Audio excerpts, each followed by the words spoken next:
Hello, our viewers. MSN called the world of this persecuted girl a bizarre and strange one. Where is the bizarre and strange world of this persecuted girl? Most YouTube videos are more bizarre than her videos, and this is what makes YouTube the most watched social network. She tried to convey the truth and messages of peace in indirect way through these informative acts. Nothing is bizarre in her videos, and she was indeed robbed of her money, and her view count was indeed reduced. My view count was also reduced many times. Thousands have told me that they watched my videos many times, but this has never been reflected in my view count. Rest in peace, girl, rest in peace. The appearance, voice, and montage of my videos were a little awkward, but considering the resources available makes them okay as long as the try to expose the truth was more important. This is the reality of American and Canadian systems. They attack and rob selective people mostly indirectly. If you seriously claim that the system is oppressive, you will be harmed indirectly in every public place you go, especially when you are an orphan. You will be harassed on the streets by people pushing you and blocking your way, and by cars running you over. You will be you will not be served in government offices properly, and you will be stopped and questioned, maybe beaten by police frequently. If the persecuted minority does what they want, which is working minimum wage jobs and living in rooming houses or city housing with drug addicts, and then loses, of course, they will say the minority members weren't hard working people. If the persecuted minority does not do what they want, they will break their law with members of this minority whenever possible, let alone their insults and disrespect, which none of my minority care about. I was once pushed by one of their mad byproduct to the road, and a rotten, retarded couple looked, laughed, and showed all kinds of bragging and disrespectful behavior possible instead of asking to help me and witness with me against the perpetrator. Those drivers who run over a persecuted person in show of their support to their system are stupid, since they break their own law in front of street cameras or other security cameras, and regardless of how minor their act is in criminal law perspectives, they are breaking the law in retaliation to words said by a tongue. This is the stupidity that even Stop Evil does not like.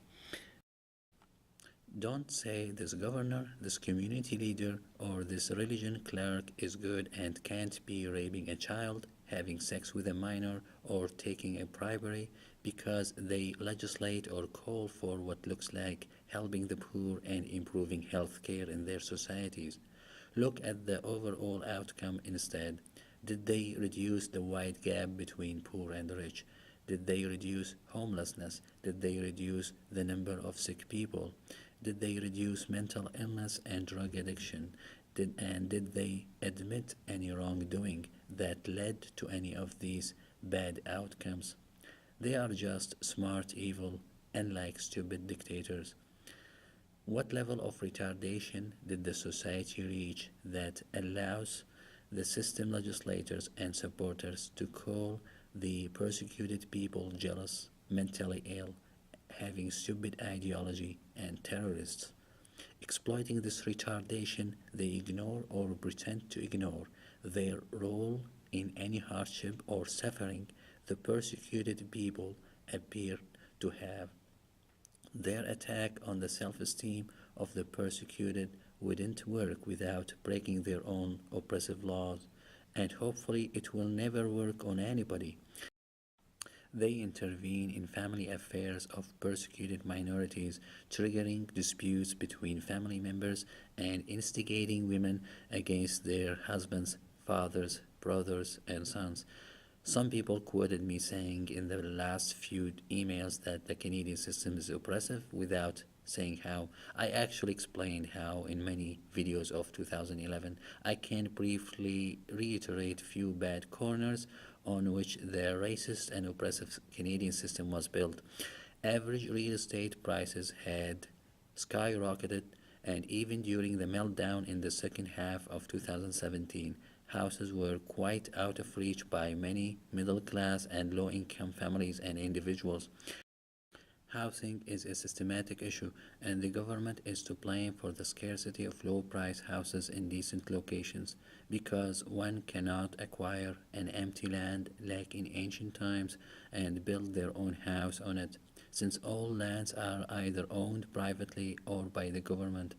To be able to purchase a 700,000 house excluding taxes, where 700,000 is the average price of a decent detached house in a decent location, hourly household full-time income must be at least $35 per hour for 14 years, assuming survival on food from food banks, buying used clothes, walking to work, and renting a bed-sized molded basement room. Inflation, which is also a systematic issue and controlled by the government, may double or triple the price of a house on in 1 decade. Although income, like house price, rises over the years, any saved money is devaluated over the years. In the meanwhile, Canadian government paid terrorists tens of millions of dollars. PM issued apologies for past political murders committed by his government some 150 years ago against the Red Indians and other minorities. If we go back in time 150 years, he would do the same atrocities in a meaner and quite an implicit way as the implicit government atrocities we are witnessing now. He is trying to make persecuted people break out and scream in his face, but fail you, mister. When the business of one of them or their Muslim puppets fails, they blame their loss on real Muslims or members of other persecuted minorities and say that members of those minorities are lazy on welfare and take their tax money. Employment taxes and welfare are not and were not established and applied once one of them opens a business or goes to work. Most types of taxes, mainly property tax and employment tax and welfare, were already implemented in the Canadian system for more than a century. Although more than 50% of people on welfare are either lazy, like drug addicts, smoke addicts, alcoholics, and sex addicts, or disabled, many people on welfare are smart, persecuted people who opted to go on welfare rather than working slavery minimum wage jobs, which are mostly unhealthy. It was about choices, and business is business. You made a choice, then stand for your choices. If you think you can use violence against persecuted people whenever you lose or wish, then expect a defensive reaction. Rohingya people and Bosnians couldn't do much defensive reactions because their enemies, by whom they were aggressed, were armed and supported, maybe prior to aggression, by either USA and its allies or Russia and China and India. Besides, Besides the fact that the real law of that religion, law of justice, freedom, and tolerance, was absent anywhere on earth in recent centuries, Rohingya people and Bosnians accepted slavery for decades before the atrocities on them occurred. Some people who look like Muslims, let me say Muslim puppets, show me dissatisfaction, anger, or even the finger, probably to indicate their support to the system, or maybe because I am supposed to be a descendant of Prophet Muhammad.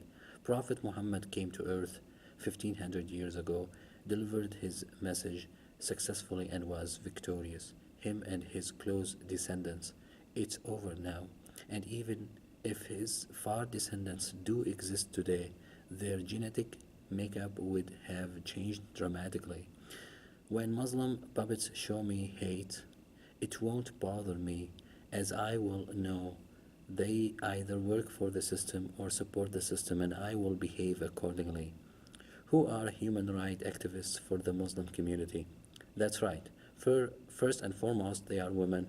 Secondly, they never admit that the majority of the so called Canadian Muslim community is enslaved and never admit oppression in any way.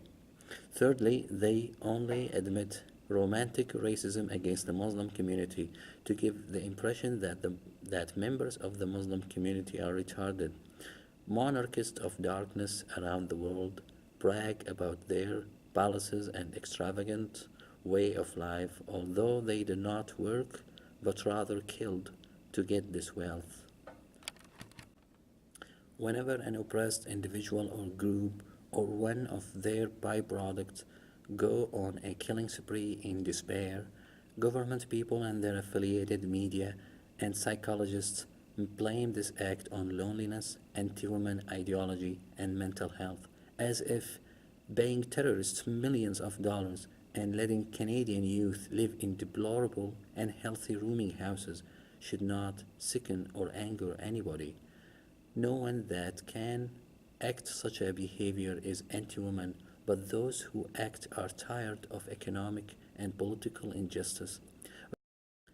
Rather than talking about mental illness, which was addressed and tackled by consecutive Canadian governments in the last few decades without success or resolution, it's better to tackle the deep, crucifying poverty which lots of good people are passing through and which generally leads to mental illness if not tackled.